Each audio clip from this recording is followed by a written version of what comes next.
ગાંજો, ગેરકાયદેસર અને ખંડણી. તોડબાજ પત્રકાર બેનકાબ. લોકશાહીની ચોથી જાગીર કહેવાતું પત્રકારત્વ જ્યારે અંગત સ્વાર્થ અને ઉઘરાણીનું સાધન બની જાય ત્યારે સમાજ માટે ખતરાની ઘંટી વાગે છે. મોરબીના હળવદ તાલુકાના ચરાડવા ગામે એક એવો જ કિસ્સો પ્રકાશમાં આવ્યો છે, જ્યાં સાચી ખબર નહીં પણ ખોટી ધમકી આપી લાખો રૂપિયા પડાવવાનો કારસો રચાયો હતો. ઘટનાની શરૂઆત થાય છે 13 ફેબ્રુઆરી 2026 ચરાડવા ગામની SK ઇન્ડસ્ટ્રીઝમાં. લાલા શાંતિભાઈ પરમાર નામનો શખ્સ ગેરકાયદેસર પ્રવેશે છે. મજૂરોની ઓરડી પાસે કંઈક સળગતું હોવાનો વિડીયો ઉતારે છે અને દાવો કરે છે કે અહીં ગાંજો સળગાવવામાં આવે છે. પણ આ વિડીયો કોઈ સમાજ સેવા માટે નહીં પણ 5 લાખની ખંડણી માટેનો મોહરો હતો. ચરાડવા ગામના SK ઇન્ડસ્ટ્રી આવેલી છે.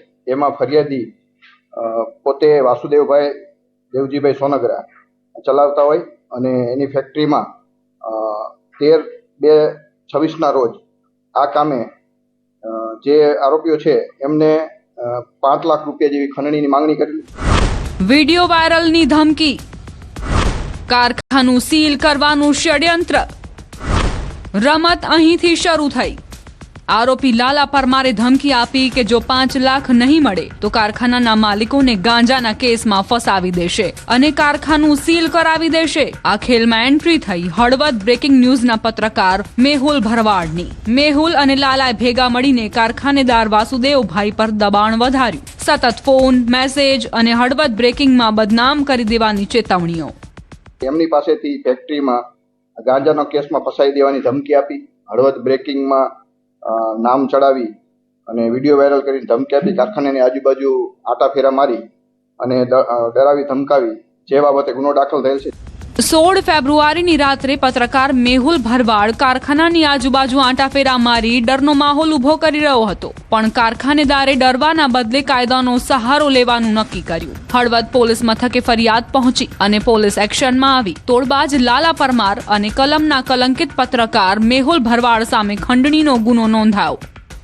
લાલાભાઈ શાંતિભાઈ પરમાર રહે મોરબી, મેહુલ ભરવાડ હળવદ બ્રેકિંગ વાળા વિરુદ્ધમાં હળવદ પોલીસ સ્ટેશન ગુનો દાખલ કરવામાં આવ્યો છે. બ્રેકિંગ ન્યૂઝ નહીં પણ જેલના સળિયા. હાલ તો પોલીસે આ બંને આરોપીઓને પકડવા માટે તપાસના ચક્રો ગતિમાન કર્યા છે. ત્યારે આ કેસ એક સવાલ ઉભો કરે છે, શું વાયરલની ધમકી હવે ખંડણીનું નવું સાધન બની રહ્યું છે? કારખાનેદારે પોલીસનો સહારો લીધો છે. હળવદ પોલીસ હવે આરોપીઓ સુધી પહોંચવા જાળ બિછાવી રહી છે. કાયદો નક્કી કરશે વિડીયો હકીકત હતો કે દબાણનું હથિયાર. મોરબીથી રવિ ભડાણિયા, ન્યૂઝ 18 ગુજરાતી. હીરાની ચમક પાછળ સટ્ટાનું અંધારું. સુરતમાં એક દલાલે ₹13 કરોડના હીરા પર કેવી રીતે ફેરવ્યું પાણી. વિશ્વાસના જાંગણ પર ખેલાયો ધોળા દિવસે ડાકુ જેવો ખેલ. જુઓ સુરત ઇકોસેલનું આ મોટું ઓપરેશન.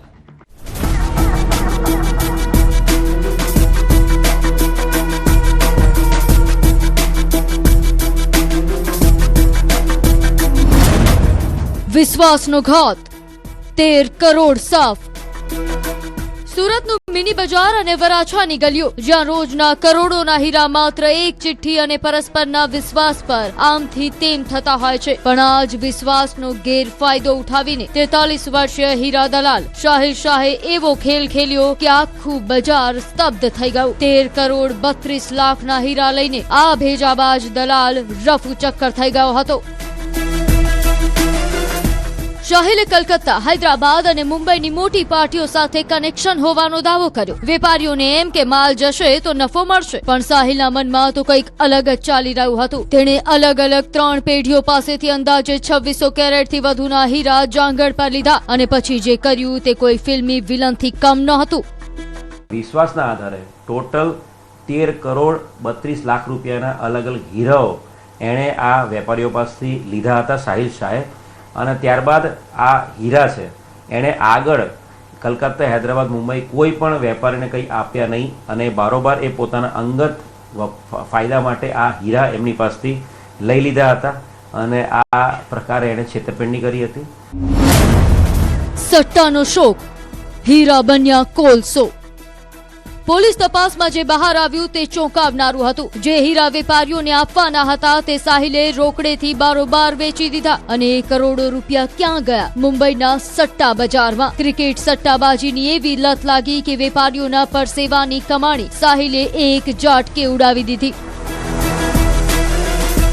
બેંકના અકાઉન્ટ્સ છે એના ફેમિલીના બેંક અકાઉન્ટ્સ એ તમામની ડિટેલ્સ ચેક કરવામાં આવી રહી છે અને પ્રાથમિક પૂછપરછમાં એ ક્રિકેટના સટ્ટામાં આ પૈસા હારી ગયો છે એવી ઇન્ફોર્મેશન આપી રહ્યો છે.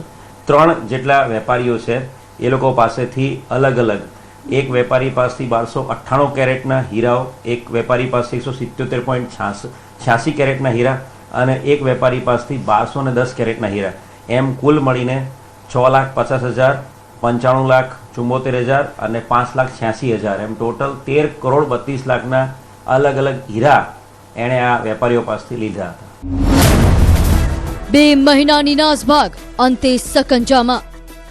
16 જૂન 2025 પછી સાહિલ શાહ અંડરગ્રાઉન્ડ થઈ ગયો હતો. સુરત પોલીસની ઇકોસેલ તેની પાછળ પડી હતી. 2 મહિના સુધી તે પોલીસને હંફાવતો રહ્યો, પણ ટેકનિકલ સર્વેલન્સ અને હ્યુમન ઇન્ટેલિજન્સ સામે તેની ચાલાકી લાંબો સમય ટકી શકી નહીં. ઇકોસેલે તેની ધરપકડ કરી ડાયમંડ સિટીમાં મચેલા હોબાળાનો અંત આણ્યો છે. આ સમયથી પોતાની ધરપકડ ટાળવા સારું છે એટલે 2 મહિનાથી નાસ્તો ફરતો હતો અને હવે એની ધરપકડ કરવામાં આવી છે. ગુનાના કામે એને અરેસ્ટ કર્યા બાદ હવે એના રિમાન્ડ લેવાની આગળ કાર્યવાહી ચાલુ છે. હવે પોલીસે તપાસ કરી રહી છે કે હીરા ખરીદનાર વેપારીઓ કોણ હતા. સટ્ટાબાજીના નેટવર્કમાં સાહિલ સાથે બીજું કોણ સામેલ છે. આર્થિક રીતે પાયમાલ થયેલા વેપારીઓ અત્યારે ન્યાયની આશા